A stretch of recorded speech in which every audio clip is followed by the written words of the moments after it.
Alfredo, a los foques, puedes poner esta nota de voz. Tú eres una lacra. Y te digo algo, tú eres un rapa a tu madre. Oíste, Alfredo. Y pon esta nota de voz donde tú quieras. Mi apartamento, que tú nunca vas a vivir ahí, porque tú lo que eres un pica pica. Y el dinero que yo he hecho con mis ideas y con mis dos granazos, que tú no lo vas a ver nunca en mi vida, mi cuarto. Hijo de perra. Oíste, hijo de perra.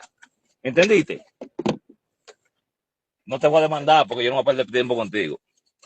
Tú eres un rapa a tu madre 1 millón de veces, para que tú sepas, ¿entendiste?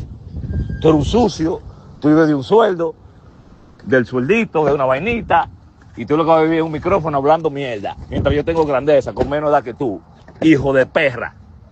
Oíste, tú nunca has vivido donde yo vivo, hijo de perro 1 millón de veces. Tú ni sabes de quién es el apartamento, es mío, mamá huevo, ya lo que tú quieras, singa tu madre, y avisa.